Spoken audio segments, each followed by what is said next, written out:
Hey guys, welcome back to my channel. In this video, we're gonna do another reacting to Reddit post because guess what? I like them. They're just a great opportunity to kind of get some deep insights and kind of think about things and think about life. So I wanted to do another video on that. So if you're interested in a video like that, please keep watching.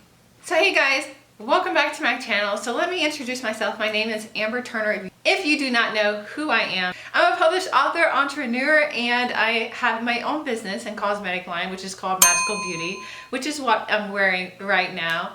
And so I will link the link below for that if you're interested in some cosmetics, girlfriend, that's made from real pearls. Anyways, I always say that in every video, but hey, you know, a hustler gotta do what a hustler gotta do. But in this video, I wanted to do some Reddit posts that not evolved, but revolved around relationships because, I mean, those are the best questions. And honestly, I like talking about relationships because relationships is about relating to other people in your life, obviously. And that's what life is about, right? Building relationships, maintaining relationships, and obtaining relationships. So I wanted to do a video on that. So let's get into the posts. So this is a great question. My wife gave up her high-paying job, high-stress job for a lower-paying job that she enjoys. Now she feels like she doesn't contribute enough in our relationship. How can I help her get past this? That is a great question, and I think that sometimes we, especially like in a marriage or some sort of commitment, like a long-term commitment, sometimes we encounter those kind of things because you know, typically with a higher paying job, not always, it is more stress and sometimes can leave you feeling like, is this really it? And so I think for him, I guess communication is always key. I mean, you can only communicate so much. If the person doesn't hear what you're saying, I think that that's a journey that they have to go down. Because if you communicate to them and you make them feel, you go out your way to make them feel that it's okay, as long as you're happy and that's what really matters, and they don't hear it, it really has to be something that they discover themselves. And because you can talk to someone that until you're blue in the face, if they don't hear what you're saying, then it's kind of like falling on deaf ears. That's a hard one. I would love to know what your thoughts, what kind of advice would you give him in this case where he could make his wife feel better about taking a lower paying job even though she enjoys it? And so here's another one. I think it's a good one. My boyfriend very clearly informed me that I'm not the one. Should I move on? Yes. Yes. Okay, I mean, I think that's pretty clear. I mean, he clearly told you that you're not the one for him. Listen, if you have enough love for yourself, then you know that you shouldn't waste your time with people that don't want to be with you. I mean, yeah, you should definitely move on. I mean, I don't know why that's even a question, because I almost feel like that's coming from a place of like, I need some validation type of thing. But I would hope that you would know that you are worth all of the beautiful things in life and in this world that the world has to offer. That you don't need to deal with people that don't want to deal with you. That's in a story, period. And, you know, honestly, here's the thing. The fact that he told you is a great thing.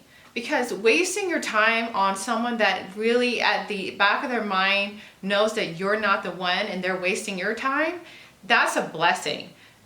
Get your stuff and move on and find someone that really cares about you and that is the one for you. I mean, period. I don't know what else to say about that. I mean, I feel like that's a pretty easy one. So I would love to know what your opinion on that would be. Should she move on from someone saying that, hey, you're not the one? I mean, yeah, I would think so. So here's an interesting one. I've never heard a question posed like this before. My boyfriend keeps condescendingly saying I have a job as a response to things, yet he says this to me and our friends who also work. So it doesn't make sense. How do I explain that this is a weird thing to say?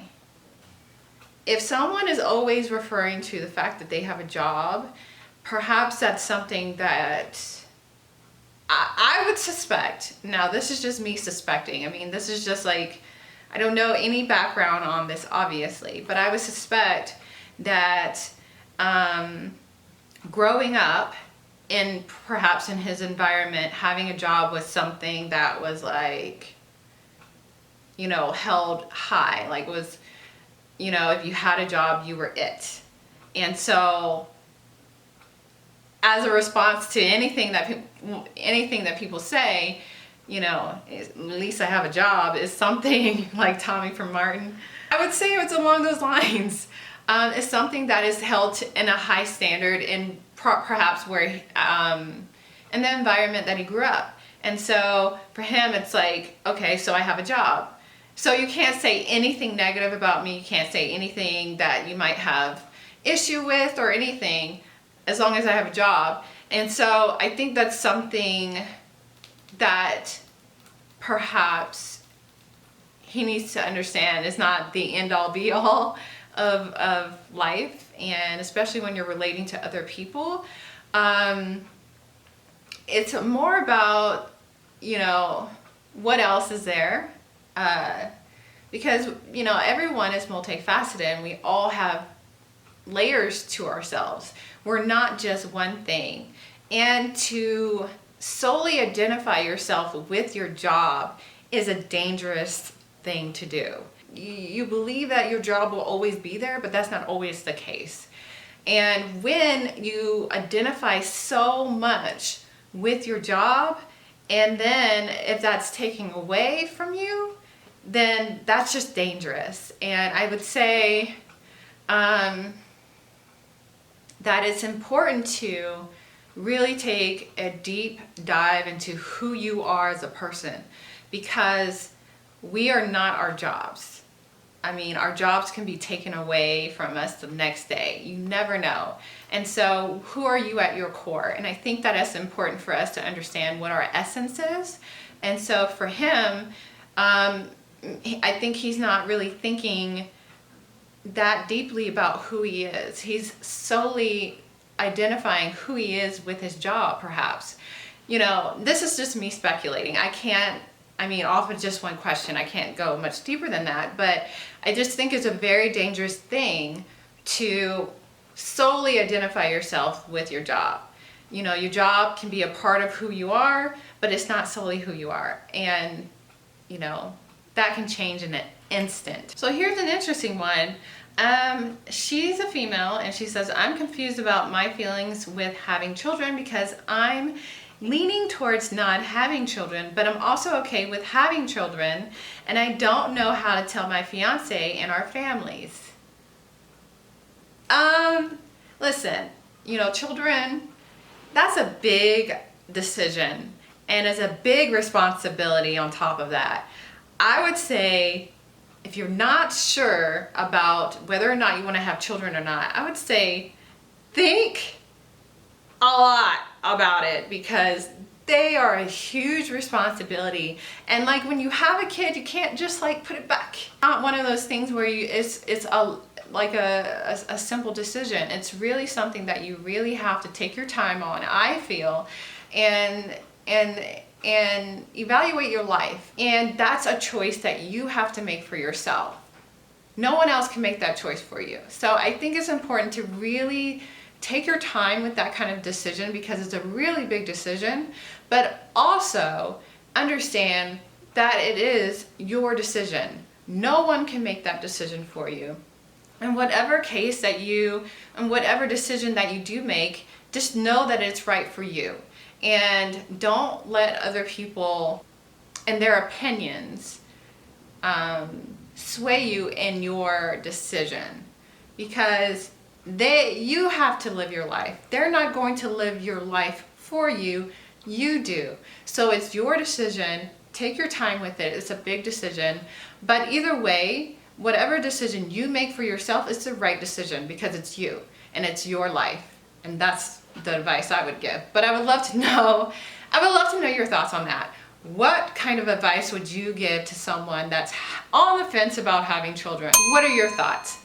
Let me know in the comments below. So I think that's good for now. I really like those questions. Those are really, really interesting questions that I've never, ever heard before, and I really was stumped over some of them, but very interesting questions. I hope you enjoyed this video. If you found value in it, please give this video a thumbs up. I invite you to subscribe to my channel. I do videos on relationships, life, thought-provoking questions, all sorts of things, and we also do beauty sometimes, because guess what? I have a cosmetic line called Magical Beauty. I'm gonna link it below. Hey, I'm a hustler. Anyways, I hope you enjoyed this video, and until the next video, peace.